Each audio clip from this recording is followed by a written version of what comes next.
Alright, so I tried fixing, since pretty much every other video that I have, sometimes the louder sounds went over my mic. I'm hoping that the way that I changed the mix for the audio, the in-game audio for this video is going to be good. So, we're just going to be moving on to the next thing on our YT character, which is going to be taking on the Road of Sacrifices, which is honestly a really boring area. Like super boring. It's pretty much just a connecting area between two actually lore significant areas. It has a boss that's actually very interesting, but other than that, it's really boring, really annoying, frustrating enemies, all that kind of stuff you don't like to deal with in this game. Make sure you try to kill these guys before they transform. Just make your life easier. There's going to be one down here. You're going to want to do a plunging attack on him. For the one-shot kill, come back here with a Shriving Stone. That's what you can use to get rid of infusions on your weapons if you have one that you don't like. Drop down on him. Another plunging attack. There's actually nothing back here. I don't even know why they have this area. Maybe so that you can look over there and see if there's a secret path. I don't know. Come around here. Behind this carriage, pick up a soul. And here you're going to want to come up real quick on this guy. Kill him. This guy, I didn't even mean to hit him, but it worked out nicely because he went right around me. And I just got another rare drop, which is the Corbian Sight. It's actually a very rare drop. I've never gotten it before, so I'm assuming it's very rare. Behind this guy, he pretty much lets you backstab him. And take him out. So, around here, you need to drop down. So you're going to be forced to take some damage. A very small amount. Come around here, up to the left. Because we let that guy with the staff scream, one of these guys is going to be awake. And he'll transform once we walk over. But here's a Titanite Shard. And this one's asleep, but we're going to kill him anyway because these enemies deserve death.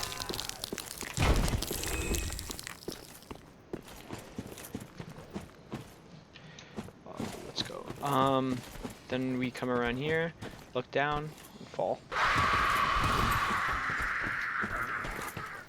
And back here, you see one dog, but there's actually two. I'm going to hide around the corner right there.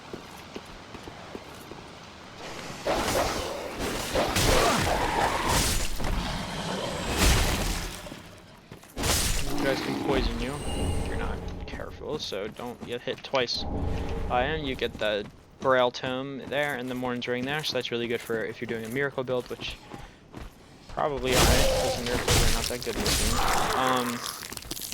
But yeah, you give the tome to the priest that we saved last episode in the jail cell, and the ring that you got just boosts your miracles for pretty well. So do a plunging attack on this guy, or fail for some reason. I'm not sure how I didn't get the hit off.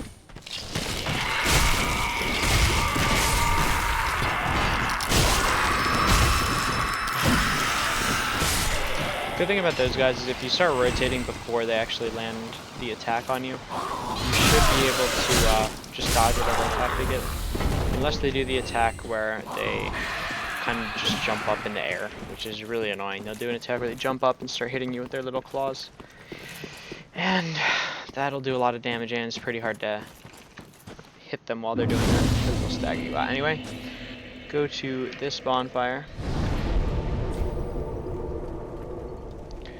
The Halfway Fortress bonfire, and then come over here and talk to Horus first. Give you the Blue Sentinel's Covenant, which is alright, I guess. But not as good as Warrior Sunlight, so in my opinion, so I'm not going to get rid of that. Oh, hello. Then talk to Henri. This is we are well beyond Talks about how you got to go to the Cathedral of the Deep. She's on a quest to kill Aldrich. So you just talk to her a couple times, and that pretty much triggers her quest line. She's part of the Yola Blondar quest line that we started earlier. You can actually kill her for her sword, which is one of the only weapons that scales with the luck stat in this game. But she's pretty hard to kill. Pretty much a pain in the butt, so we could go down that way. That's the intended route, but first we're going to go around this way. Drop down here. Grab a soul. around this way. Run past these guys because they're not very good at killing anything. And then we're just going to beat this guy up. It takes 4 hits to kill, and you stagger him on each hit.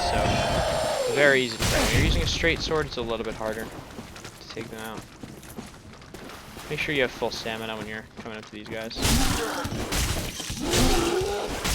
They're very fast, so if you don't get that 4-hit kill, you might have a problem.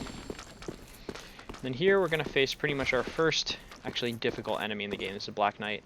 I don't recommend fighting him, because he's really, really hard to kill, and he's both fast and doesn't stagger very easily, so, oh, and does tons of damage with his ultra great sword. So, in my experience, the best way to kill him is just backstab fishing, by rolling behind while he attacks and then getting a quick backstab, or by parrying. But I think this is one of the hardest enemies in the game to parry, so in that way, it's also a good way to practice your parries.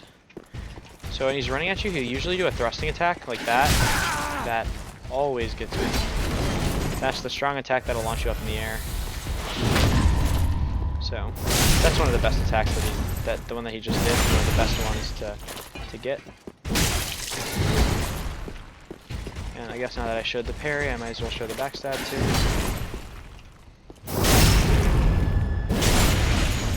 They have the Black Knight. And I'm getting very lucky on this playthrough because I just got the Black Knight Greatsword, which is a very, very, very good Ultra Greatsword. I think it's one of the highest damaging weapons in the game, other than the Black Knight Great Axe, maybe the Letter's Great Hammer. But obviously, as you can see, it requires a ton of strength. I'd need 2 more just to do it two-handed. But it's a great weapon. Ultra Great Swords do tons of damage. They use up a ton of stamina as well. So go there, pick up the Sellsword set. And come down here to grab the Sellsword Twin Blades. These are actually the best weapon for speedruns, at least at the current moment, as far as I'm aware. So yeah, those are pretty nice weapons for dexterity builds. And then go over there and pick up the Farron Coal. That'll allow you to do a couple different types of infusions, like for example, using that sharp gem that we picked up from the Crystal Lizard in the Undead Settlement. So, next we're going to come around this way.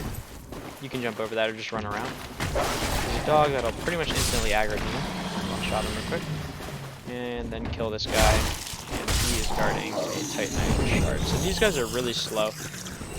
But they do a ton of damage if they're able to land a hit on you. You can just run past them though. Now next thing, come around this way. Pick up this Titanite shard. Then you're gonna want to come around. Jump straight down in here. Pick up this Titanite shard. Run out of the way here, or else they'll try to poison you. Run around. Don't go to the right because there's a dog there that'll be really annoying. Come around this way to the left. And roll past these guys if you can. They do a charge attack that if it hits you, it hits multiple times and it does tons of damage. Stop mocking you. So you're gonna watch out for that. Light this bonfire. This is gonna be a pretty important bonfire, and rest at it. So something that happens if you're embered here is once you go pick up that item right there, the Grass Crest Shield, which we're actually gonna go get because it's a really great item, is a character will invade you. An NPC will invade you called Hazel. She uses magic and a hammer weapon. Not too hard to kill, but can be pretty annoying. That giant crag will aggro to you once you pick this up, usually. But I actually got lucky this time. For some reason he didn't. There he is. Those guys do tons of damage, so try not to get hit by those giant crabs. For some reason it's not making the sound that they usually make. Ow. So a good way to avoid getting hit by them is just to come over here and get on land. They cannot chase you onto land for some reason. And you see Hazel's actually over there. Come and try to kill me. Past Baron Hill.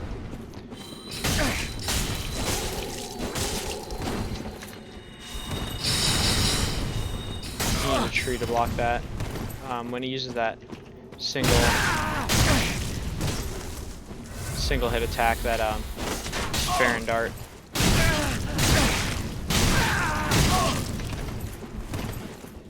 Usually she'll try to finish you off with that if you're on low health like I was. For some reason I wasn't able to use my poise to get around that attack, which is really annoying.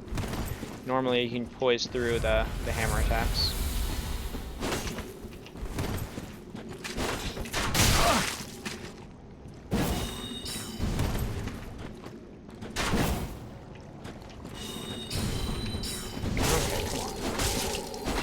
I've literally never had this much trouble with Hazel before. There we go. Dead. I'm gonna get the Xanthus crown and the Hazel pick from that. You can actually trade in the Xanthus crown at that nest that we got to from the tree jump, if you want. And the Hazel pick doubles as a weapon and a catalyst for casting spells, magic spells. So it's also nice. So over here we're going to do a little glitch using a ladder. Not really a glitch, but just an exploit of these characters' AI. So we're going to go over this ladder. We're going to descend, but we're not actually going to go down it. They're going to run over and just fall. They die, we get their souls. So we're going to come down these ladders and pick up their items, but we are not going to go any farther. We just got the Great Club and the the Exile Greatsword. Both great weapons. The Exile Greatsword is especially good for dexterity. So now that we've lit that bonfire, we will respawn at it if we die. Which isn't the best thing to have happen right now, but doesn't really matter too much as long as you don't die. If you do, just use it to teleport back to the last bonfire that we were at, which is like right over there. So that item is not accessible yet. And our next step is going to be going towards the boss. Pick up some items before we do. So we're going to go down here, and there's one of those lycanthrope enemies right on the right. So we're going to walk right over to him, serve our stamina, and for some reason he didn't stagger. Normally he does, so there he goes. These guys actually have a chance of dropping Titanite shards. So you get the Sage Ring there, which boosts your magic damage, and your Sorcerer Hood. Sorcerer set, basically.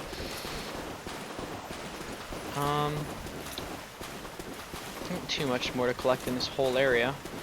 Pick up the green blossoms, which help you regain your stamina faster. And then we're gonna come around here. Normally I don't pick up every item, but I figure why not right now. So pick up the Twin Dragon Great Shield. I think is your second Great Shield. I think the War God Wooden Shield is first. Kill that dog. And at this point we might as well rest at this bonfire.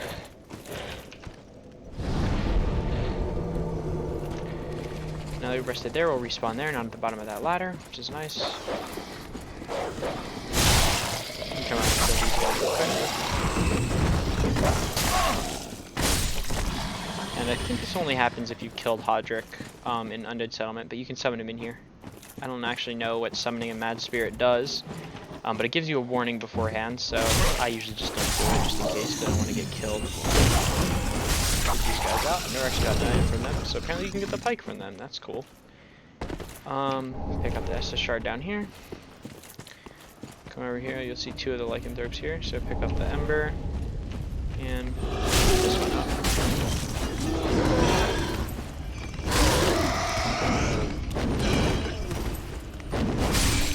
I'm surprised that hit. And then do the same thing to this one.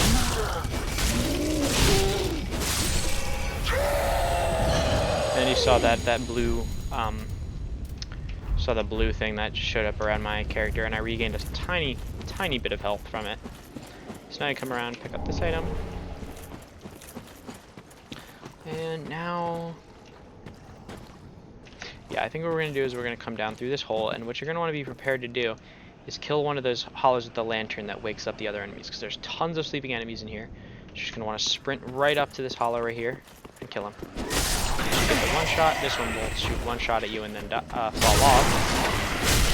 And you can get the over here, pick up that Heretic Staff, which is a pretty good staff, pretty good spell buff. Not amazing, but pretty good. now we've picked that up, we're actually going to go around across the water again.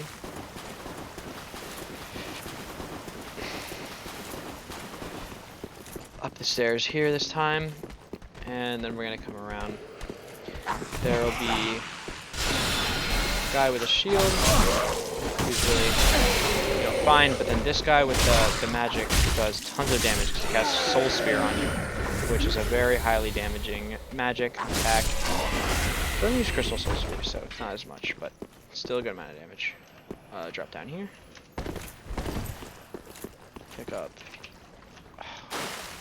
Well, don't miss it.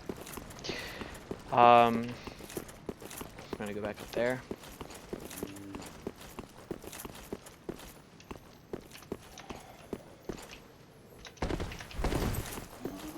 Gonna pick up this item, bring a sacrifice.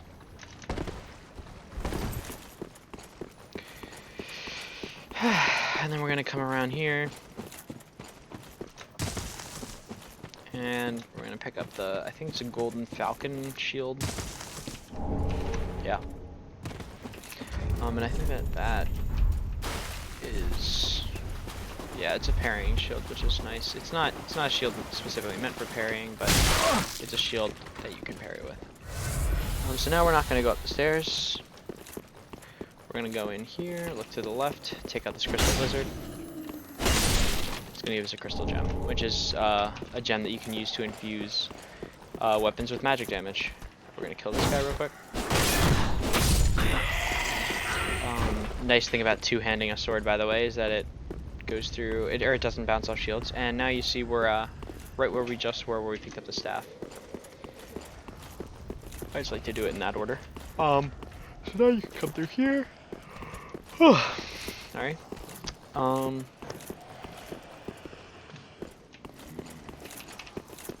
And come through this door. And here, this is something of Vinheim. I don't remember his name. This is if you. If you don't have, you better not. And you have only on your. Alright, chill. If you don't have 10 intelligence, you're not gonna be able to get him to go back to Firelink Shrine for you. He sells a ton of spells. Pretty much your only magic spell dealer. So I'm not going to bother with the items in this area. I'm sure there are more than the one that I just picked up, but this is the boss area. We've already pretty much done all of the Road of Sacrifices.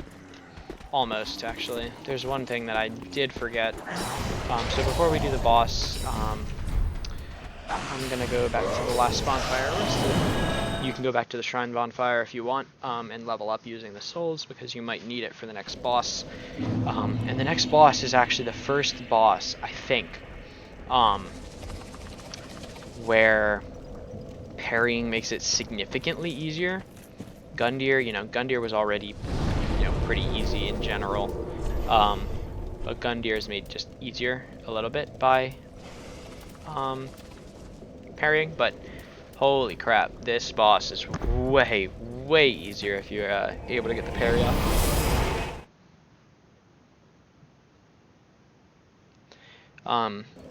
So before I get there, we're gonna have to do a little bit of backtracking, but before I get to that point, the boss that I'm referring to is called the Crystal Sage.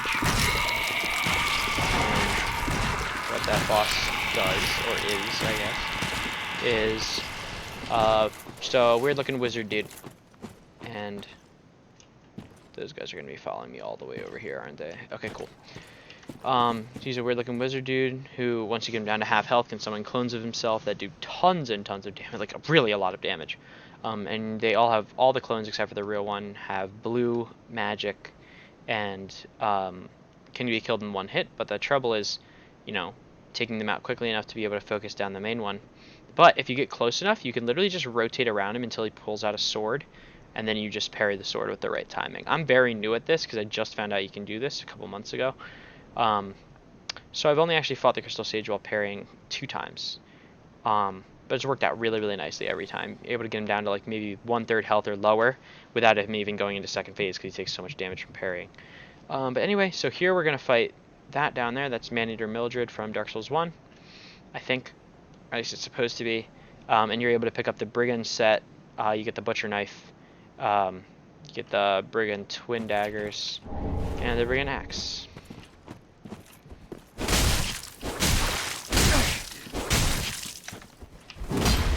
So as you can tell, not exactly the hardest enemy to kill.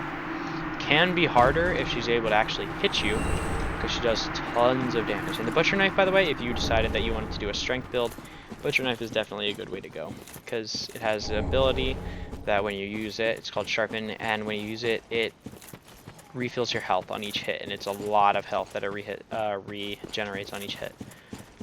So you can use that to kind of make sure that you're not, you know, wasting your Estus Flask a little, or make sure you're not wasting your Estus Flask more than you'd want to. And use it as like a healing against, a way to heal against really easy enemies. That attack is really good damage. Didn't need to jump there. So rest before they're able to get over to you. And you could just run over to the next bonfire, because depending on how long your loading times are, it might not even be worth it to teleport, but I'm just going to teleport because yeah, it's easier, and I don't have to worry about running through any enemies. So now what we're going to do is we're going to go and we're going to fight the boss. So if you're not using this weapon, you're still using the Claymore. It's pretty good practice to have charcoal pine resin, because fire damage is pretty good. See, you saw that dog teleport right behind me. Told you it could happen.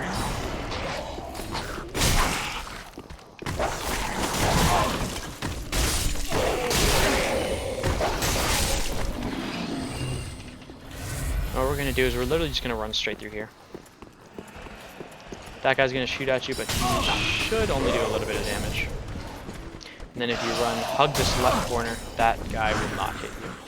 So you're gonna come in here, and this is where you're gonna want to stand to apply your charcoal pine resin if you're using it. Heal up if you want. I don't think I'm going to. Pull out your parrying shield, and the sage will appear right there. So you're just gonna want to run. You want to get as close to him as possible. And then start rotating.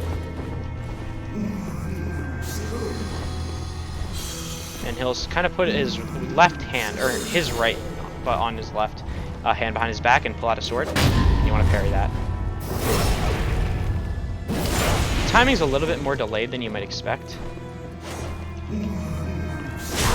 Go for one hit. He should teleport away, but he's not going to summon in his cronies, I think. At least not yet. I may have miscalculated though.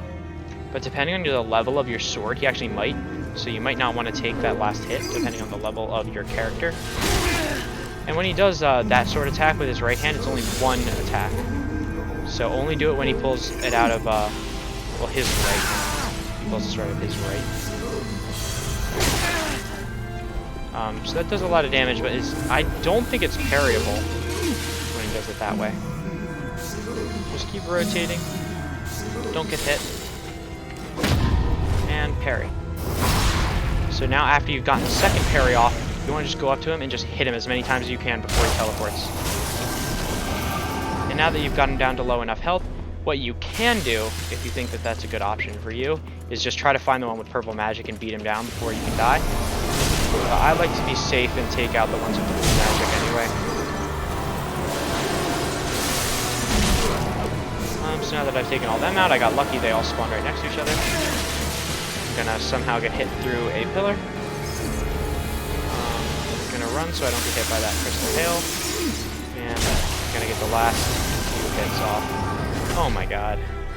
Yeah, he's really annoying. Once you kill his dudes, he'll teleport away if you get a couple hits on him. So this time I am just gonna look for just the one with the purple magic. Back here, and dead.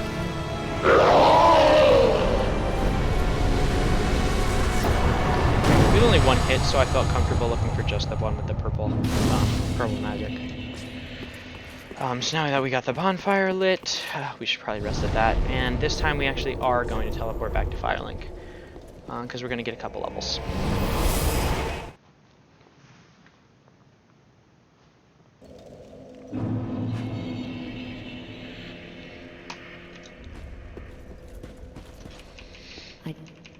So now Seers of the Sunless Realms just pulled up. say hi to her. Let's go talk to Leonard. Leonard would be like, hey, and then he gives you the lift chamber key.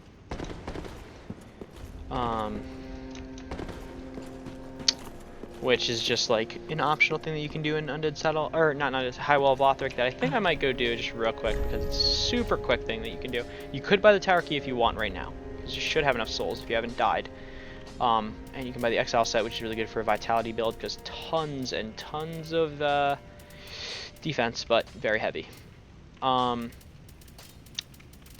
so that's pretty much all you can do with the Shrine Handmaid right now. Grey Rat now should be back because you killed a boss.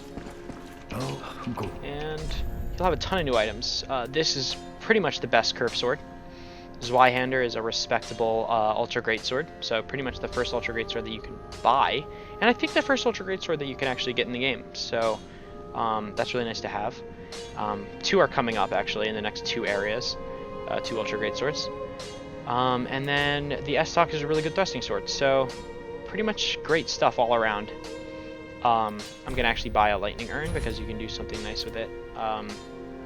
You can get Solaire's helm with that, and then he also has a couple more armor sets, a couple more types of arrows. I'm actually gonna buy some standard arrows just because arrows come in handy sometimes. It's only 200 souls for that. And here are the other 2 small shields. I actually really like the target shield, but I'm not willing to spend the 2,500 on it. It works exactly the same as the small other shield, just looks better. And a couple embers too, which is really nice to have. That's really all you need to worry about with Grey Rat right now. So let's go and look to see if I have enough to reinforce any of my weapons. I do not, so I'm gonna give him the coal, give the Farron coal, and now you'll see if you go to infuse, a couple more options. Now you have the option to infuse with a poison gem, which I don't even know where you get poison gems in this game. Well, I mean, I know where one is, but I don't know where it is in the main game. I know in the DLC, like one of the first items you can get is the poison gem, but all that does is just decrease your base damage, decrease your bonus damage, and give you poison. You have the opportunity to build poison on certain enemies, but I'll be honest with you, this is the worst infusion in the whole game. Then there's also Sharp, which is for dexterity builds.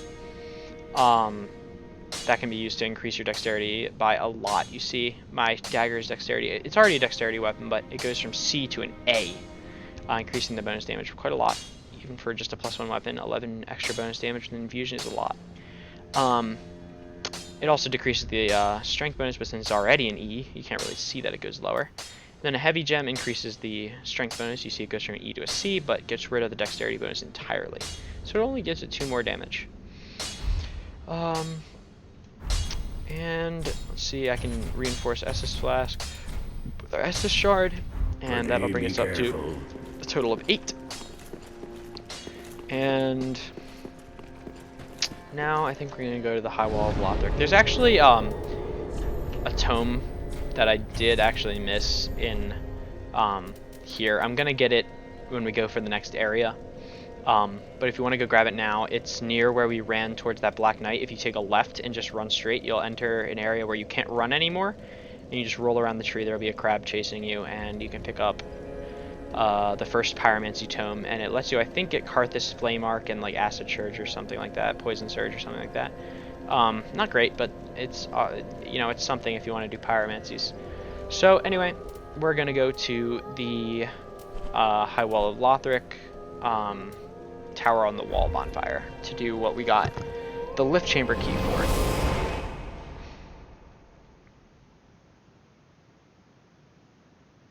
As you can see, we're below 30 minutes and we've already done a full area, and now we've done some stuff like that. We actually didn't level, I forgot to do that, but I'll just do that after I'm done doing this. So but this guy can't really do much to you now. Kill him with 2 hits. And then this time you'll actually be able to go through this locked door that I mentioned in the High Wall of Lothric video.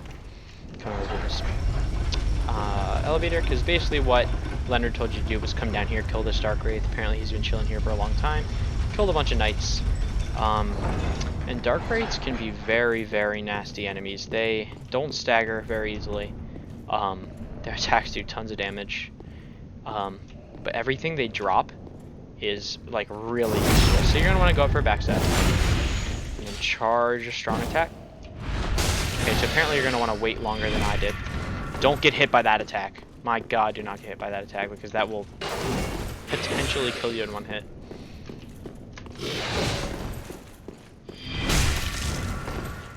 But it's like literally point blank, so if you roll away at all, he won't be able to hit you again. Take out the Dark Wraith, and you get the Red Eye Orb. And you can use that to indefinitely invade other enemies, or other players, which is really fun if you are into PvP. People that still play this game right now are like really, really great at PvP, and I am not.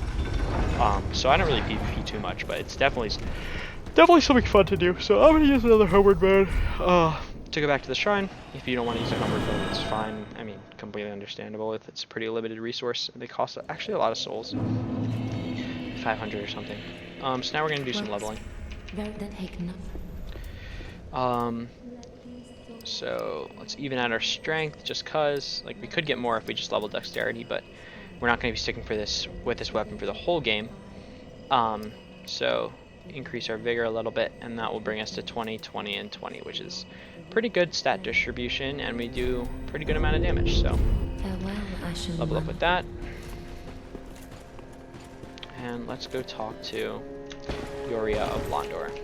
Speak on that a law bearer for the So till we meet again. Pretty much you're going to want to do, since for this we're actually going to be doing the Lord of Hollows ending for this, you're going to want to talk to Yuria whenever you come back, just in case she has new dialogue. So we don't have anything new for this guy.